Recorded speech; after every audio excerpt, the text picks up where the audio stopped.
Hi, this is David Workman coming to you with another conversation for you today, this time with Paul Eckert Jr. He's a past Exalted ruler of Vista Elks Lodge, but more strikingly, he is the longest continuous member of our lodge, 66 years and counting.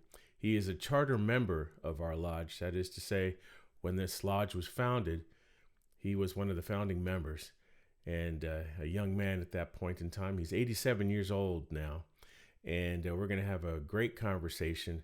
Glad you're here, and I hope you enjoy it. Thank you. Well, good morning, Paul. I'm really excited to have this conversation with you. You know this already, but you are the longest continuous member with an unbroken membership for 66 years at our lodge. Right. That's amazing. Yeah. Yeah, how old were you when you joined our lodge? I actually turned 21 in March, and the lodge was instituted in May or June. And so I just had been a couple of months, 21 years old when I joined. Yeah, I think it was June, although our charter says July 15th, 1955. I'm just looking at my notes here, but you were initiated on June 11th of 55. So you were just 21. Just 21. Yeah.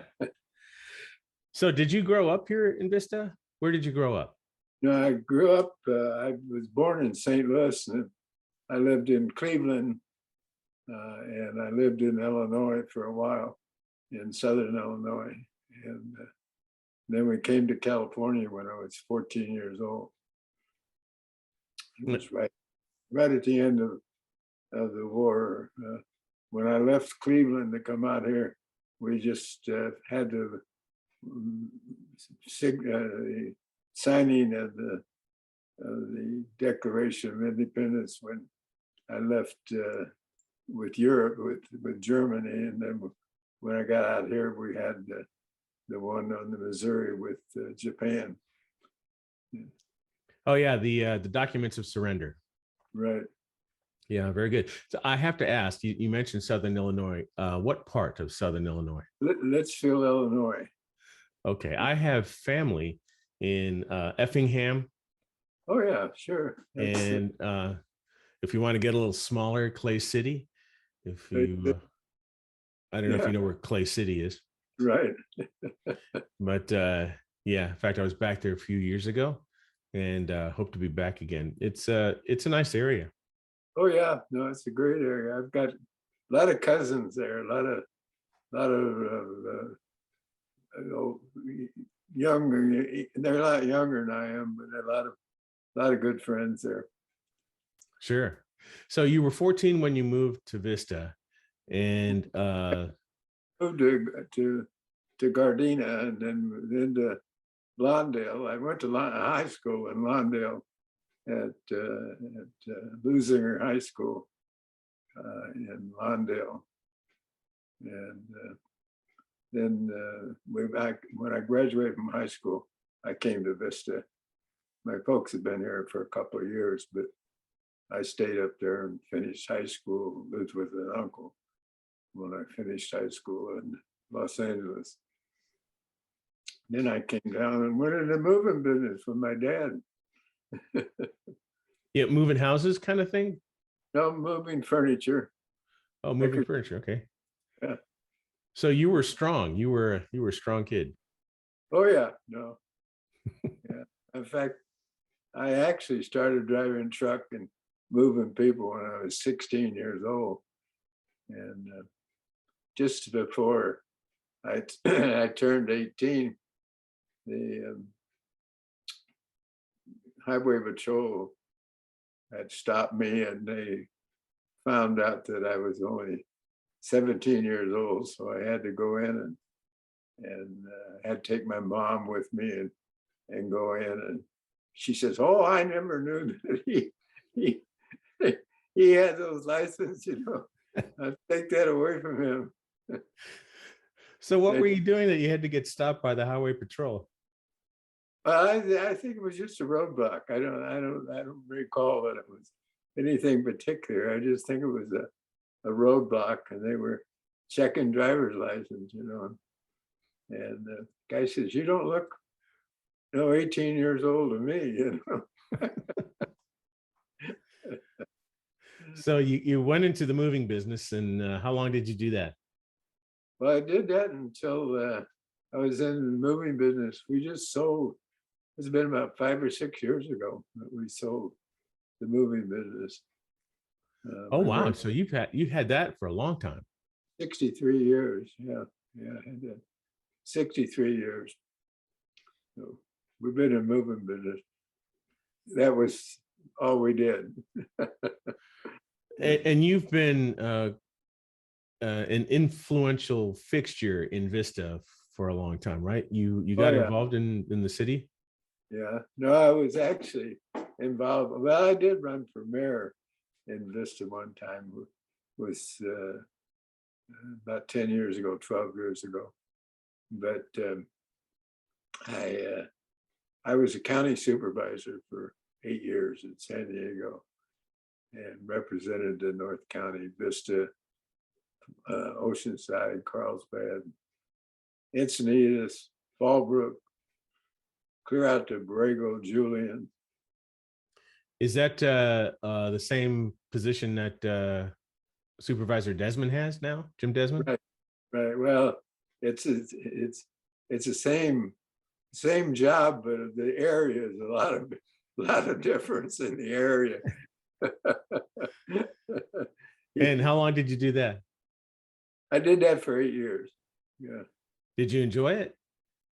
pretty much. Pretty much, I enjoyed it. I felt that it really gave me a good insight to the way government operates and how it works and things of that nature. It was changing quite a bit because I went in right after Prop 13 was approved by the voters, and we had to follow all the rules and regulations dealing with Prop 13. So was that around the late 70s, early 80s? That was 79. Yeah, 79. 78 is when it was passed on the ballot. 79 when it took effect. And what were your thoughts of being in politics at the time? It wasn't as heated as it is now, was it? Yeah, it was very heated. We had quite a difference of opinion on the board about different issues, but I mean, between the press and the reporters and the bureaucracy that governs the county, I mean, there was always a problem and always something to tackle every day. It was very interesting to see what was going on. Yeah, people say that politics has never been nastier than it is now, and I want to say you need to go back and study your history, like when Andrew Jackson ran for the presidency, and it was nasty on a whole different level back then. Oh yeah. And it seems like things never change. Well, the debate amongst the politicians never changed, but there's been a lot of things that have changed. It's really, you take the bureaucracy really controls the local government, you know, whatever is going on, whatever is happening, there's a rule or a regulation or there's something to cover it, you know, and it really is different in some respects, but the individuals, they still fight and argue over the same thing. Sure. Is as far as politics, do you follow it now? Do you stay No, closely in tune with what's going on? no, I don't don't watch any politics now. I don't watch any news or anything anymore. I just watch my Turner movie classics and my iPad and I'm happy. I'm just, my daughter comes up and visits me, and I'm just absolutely excited about everything. Lost my wife here about 3 years ago, and so it's been a different world for me that I've had to get used to. And How long were you married? we were married 60. Well, we were just actually 63 years. We were 16 days short of 64 years. Wow. Yeah, Yeah. yeah. And was it, well, I was going to ask if it was sudden, but she lived a long life. Oh yeah. Well, we had a great life. She was a native Vista. She was born and raised here in Vista, and her dad was here, and she loved Vista, and she loved the community and the people in it, and she just enjoyed life. Yeah, we had a great time together. And how many kids did you have? We had two. We had a boy and a girl, and they know the Elks Lodge like they know the back of their hand. They ran around there as kids all the time. I was the Exalted ruler, and they love the Elks Lodge. They enjoy it very much. Right. You were the Exalted ruler in 66, 67, right? Right. Mm-hmm. Just 1 year? Oh yeah, no, I was a young Exalted ruler too, and so it. You would have been in your 30s, right? No, 66, 67. If you were 21 and 55. Yeah. Yeah. Wow. That you were a young Exalted ruler. So what was taking place in your year of leading the lodge? Well, let me say that we had been in the building that we're in now for about 3 years, and it wasn't complete at all. There was all kinds of work that needed to be done on it yet, and they had no. When I went in as all ruler, they spent all the prepaid dues. There was no money in the bank. I mean, there was nothing. They didn't, when they made me Exalted ruler, they didn't even know if they're going to make it or not.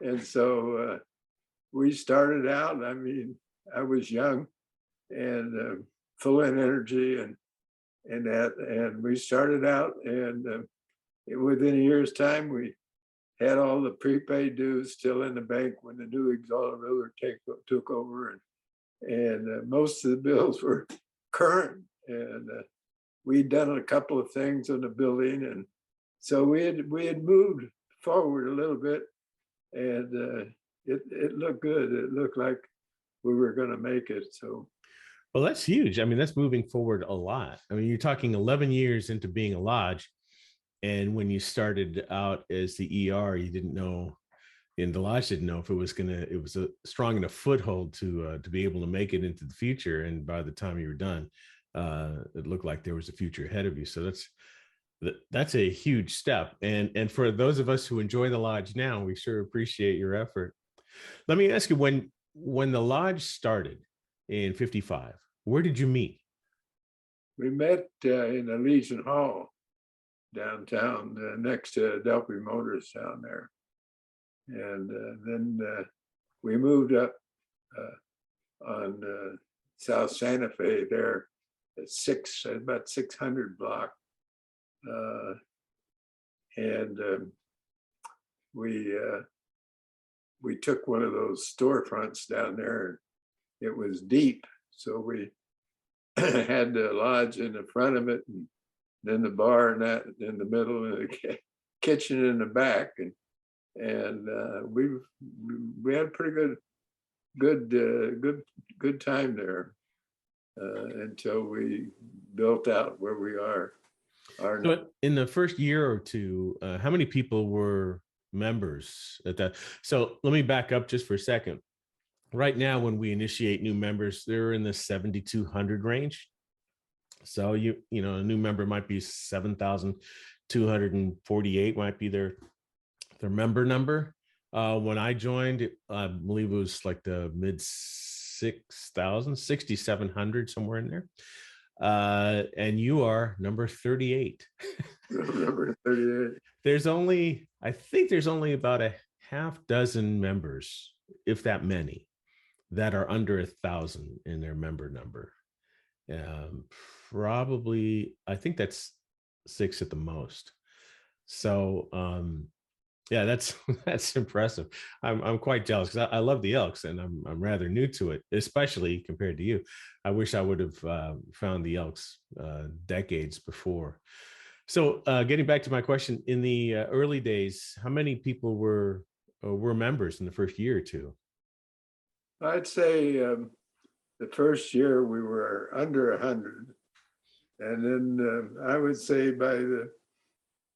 within 5 years we were running around 300-400 members, and then from then on, it just kind of just slowly but surely grew up. We got more members. And I believe the cornerstone to our current lodge was 1963. Does that sound about right?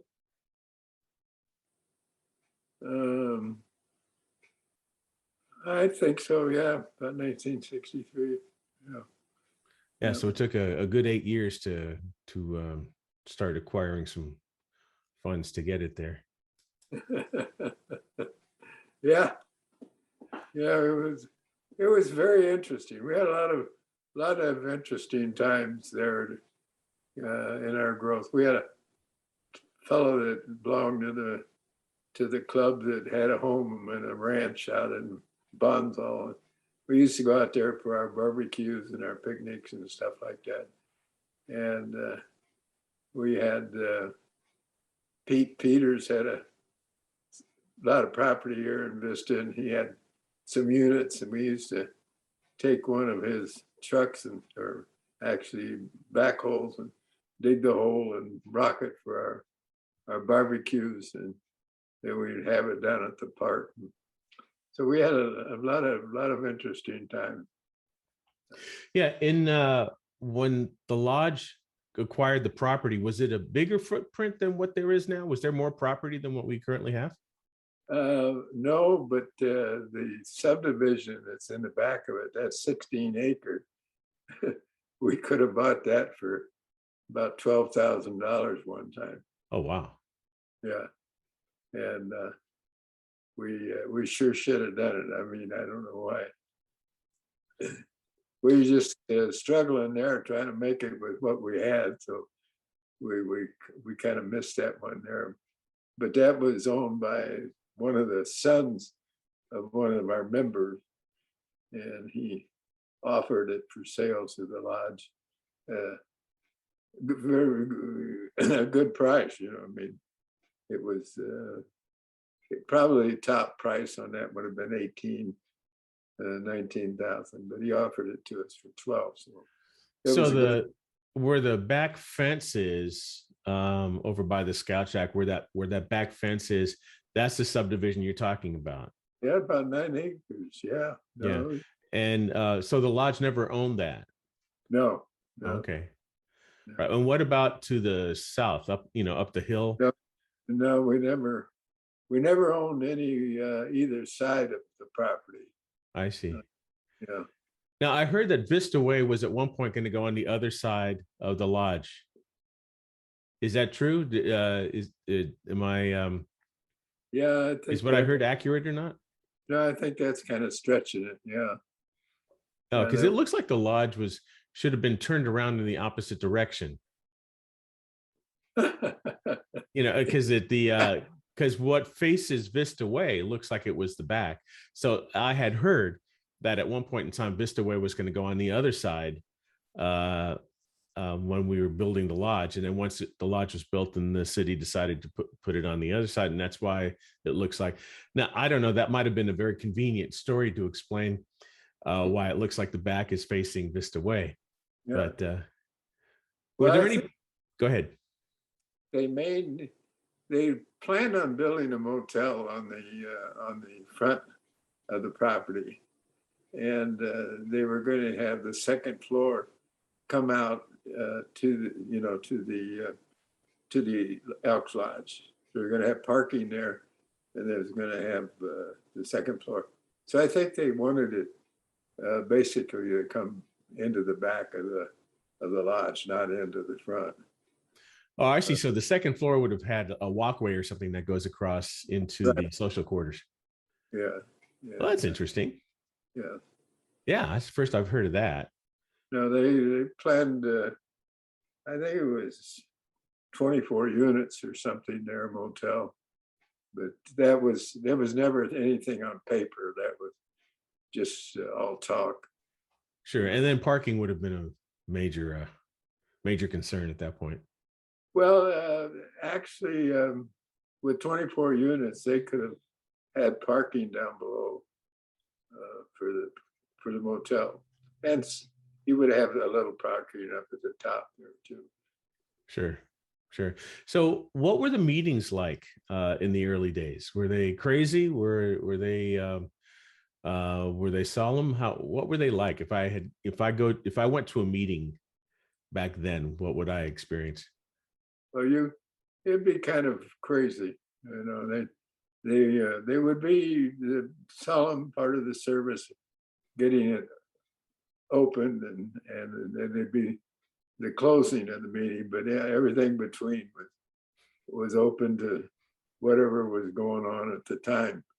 And I can remember my dad when he was leading night, reaching over and bagging the bucket, for the fines and stuff like that. To people put their fines in there.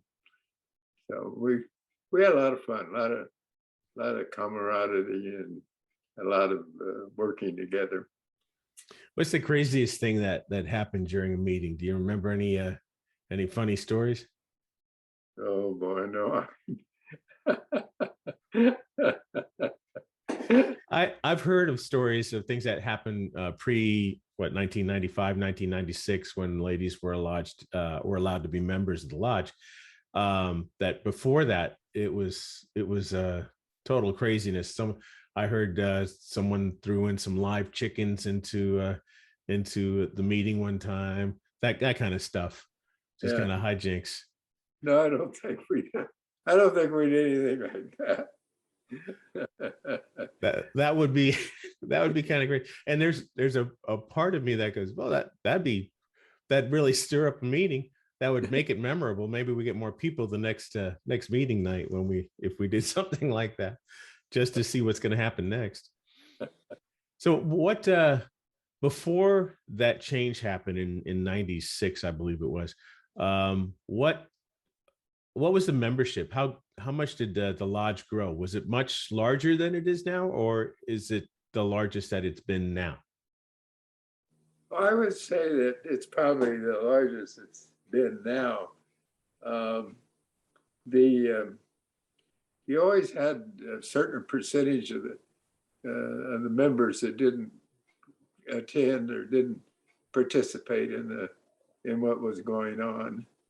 And so you had people who came all the time, and then others that didn't come very often. So your participation and your membership were two different groups as far as a lodge Sure. went. Yeah, and it's that way now, and so not much has changed there.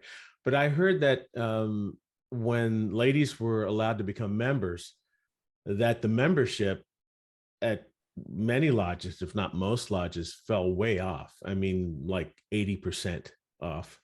I had heard that we, as a lodge, were up over a couple of thousand members at one point, and same with Oceanside Lodge, that they lost a ton of people, and which makes sense at Oceanside Lodge. They have such a wonderful, huge facility. It makes sense that at one point in time they had a whole lot more members than what they have now. Did you see a drop off? Do you recall any kind of drop off in 96? Well, I don't recall any amount of people involved at that time. I wasn't that involved, so I don't know what the membership would have been like, but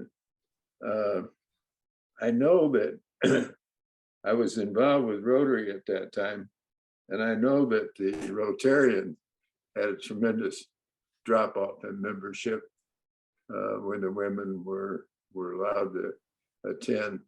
I really think that, of course, I'm old fashioned and that, but I really think that was not a good mix. I don't think it worked out well. I think that the Elks with its Emblem Club and everything was doing a great job. We depended on the women. They provided. Actually, they in many cases kept us afloat when we were, struggling to pay the bills and keep going and stuff like that. So I think the Emblem Club did a fantastic job for us, and I know that women are involved and they're doing their job now and everything's going the way it's going. But I don't think that in the long run that it contributes to success of the lodge. I think that if they had, like they had before, their own organization and they operated in complete unison with the lodge, I don't think that, I think that would be the best bet. Right, because they had their own parallel organization, right? The Emblem Club. Right, yeah, and they used to run the show, How so? What did they do? Oh, women, they make the decision anyway. What the hell? It's easier to do what they want to do the way they want to do it, than to fight it. Yeah, years ago, I used to do in-home sales for replacement windows, that kind of thing. And whenever I had a guy who said, well, I wear the pants in the house, my comeback was, but who picks them out? Yeah, who picks them? So as far as your involvement in the lodge in 96, you were not as involved as you were, say, 30 years before in 66. Oh, yeah. Well, I was fairly involved with the lodge probably about 10 years after I was the Exalted ruler. And then things got to, things got to growing and people got involved doing things they didn't want to listen to me, when we tell them what to do. So I just kind of walked out the door and let them do what they want to do, let them go. Sure. Did you get involved at the district level at all? And what? At the district level, did you get involved at all? Oh, no. Bill Imes took over that job, and we had Tommy Thompson and that they ran for state office and that. So no, I wasn't involved in those things. Sure. And how often do you come to the lodge now? Oh, I've seen you there. I see, even during COVID, I'd see you pop in every once in a while. But yeah. do you get by the lodge very often these days? Not for much, not that much. No, I come out and pay my dues and give my money to charity, and I look to see what's going on, and I might have a sandwich or something, but I'm not that busy with the lodge anymore. I'm not busy with anything anymore. I'm kind of strung out here now with my leg, trying to get it in shape so I can drive a car. I haven't been able to drive a car for 6 weeks now. So what happened to your leg? It started to weep. It started the skin started to let the fluid out of the leg. It started to swell, and got sores on it. I'm going to a wounded warrior doctor. she's working on me. Taking good care of you, I hope. I hope so. she she says, "Oh," she says, "that should be looking better than that." I said, "Yeah, that's the way I feel." So you mentioned Wounded Warriors. Are you a veteran? No, no, I never got drafted. I avoided that with That would have been Korea, right? right up in Korea. Yeah, I had a lot of my friends join the service because they were drafted them, and they thought they'd rather join what they wanted to in the Air Force or the Navy or whatever. And but I never. All my friends went and came back. None of them were seriously injured or wounded or anything. They all made it. So I guess I could have done the same thing. I did take a physical. I did pass the physical, and I was just probably short by about 4 hours of going to Fort Ord. They were loading buses, but they ran out of buses before they ran out of people to ride them. Well, you got lucky on that one. Yeah, so they said, "Go home. We'll tell you when they come back." But And they never called. they had other guys coming in the next day, and they had other buses. So they kept filling them up. Well, I'll tell you, the lodge is doing well. We continue to grow, and our average age is coming down, and the average age of a new member is even lower than the average age of a lodge. And from my perspective, wanting to make sure this lodge goes into the next century in good hands. We've got some good young people that are joining, and some are getting involved, and want to make sure that let's see, we just hit our 66th birthday. I want to make sure that we hit the century mark in good hands when we're 100 years old. And of course, I'll be long gone by then. But there's good leadership at the lodge, and a lot of it's just building on your shoulders, on the people who started the lodge, on the trajectory that you put us, and you set us in a good direction, Paul. You and those who joined, the early leaders of our lodge, and um, I love the place. I love Vista Elks, and thank you for all that you've done. Oh yeah, well, I can tell that you love that place because you did.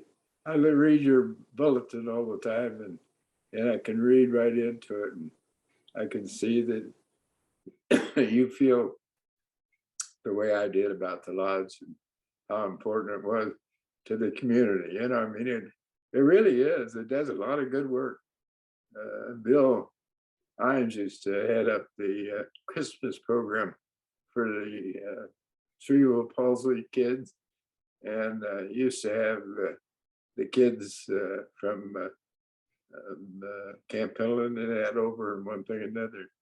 And it was a great deal. It was a great time had by all, and it was well worth whatever anybody was taking out of their pocket to help it.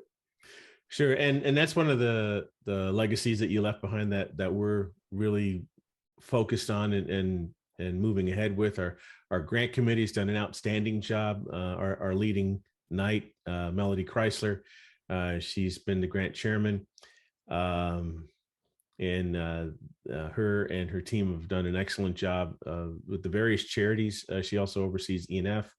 We have a new veterans chairman, Victoria, but the Jim Davis, our outgoing veterans chair, did an outstanding job. He was very passionate with the vets, and we just did an outstanding. We were part of a great stand down for North County just recently. The other areas, you mentioned the children's. We haven't been able to do that because of COVID, but Howard and Deb Dyson and Joyce and Wayne Ford, they would do the children's Christmas. every year, and they're not able to do it this year either. But we're doing a smaller scale down thing for the Boys and Girls Club, one of their locations. That's coming up in the next week or two, couple of weeks. So we're keeping that part of the legacy alive and doing well. That's Elks in general, of course. All the Elks do that, and certainly we do as well. So that's very cool. It's Yeah, nice to hear when you're talking about things that from 30, 40 or more years ago, something as small as collecting the fines, that we still do at our meetings today. I love that part of it where the legacy just continues into today. right, right. The meeting is something that most people would, if they attended an initiation or something, they miss the real fun part of the meetings. Sure.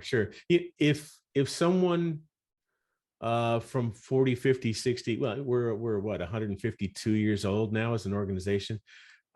Sometimes I wonder if someone from 100 years ago who was familiar with the meetings then went to a meeting today, how much different would it be? I don't think it'd be very different, but you would have a better handle on that. Oh, the question, the men only, and the women now. So there'd be a lot of difference. But I don't think that it would have to be. It could be as humorous as you wanted it to be. It wouldn't have to be solemn, because the meeting could be as humorous as you wanted it to be. Yeah, that's not my strong suit. I'm not a. I mean, I love good comedy, but it doesn't come to mind very quick. My mind works faster than my mouth, so I get tongue tied too much. And sometimes I think of the best things to say after the meeting is over. But I've been to. Oh, there's one guy. His name is John Pellegrino. He's the ER down at Santee Lakeside Lodge. And about a year and a half ago, he had a really, really bad accident, and it affected his brain, his speech, specifically his speech. His brain is sharp, and every time we get together at a visitation, he always gets a big ovation. Everyone's looking forward to him speaking because he has a sharp wit, and it comes out at the meetings. And great guy, nice guy. And I wish I had his wit because that would make the meetings a lot more interesting, I think. But Well, that was always me. I wish I had some wit about me, but I don't. It's not me. Once in a while I can come up with a quick saying or something like that, especially around my grandkids or my great grandkids now. I'll say something and they'll get a kick out of it, but as far as a real wit, I don't have it. yeah, some people do, some people don't. I'm with you. I'm in your camp, Paul. So, well, listen, I want to thank you for taking the time to take part in this conversation. It means a lot to me. I have a great respect for you and all that you've done, especially where the lodge is concerned. I'm glad that the members of the lodge will be able to see this video and get to know a little bit of the history of the lodge, and certainly appreciate the time you've not only given to the lodge in the past, but also the time here with this video. Thank you so much. Well, yes, and I thank you for taking your time to talk with me, and that I take great pleasure in visiting with you. Well, I hope you enjoyed the conversation. I certainly did. If you did like it, go ahead and hit the like button on the bottom of the screen below the viewer there, and that would help us out a lot. If you want to know when there's more of these videos coming up, just hit the bell and it will alert you when I upload a new video. Thanks for tuning in, and we'll see you next time.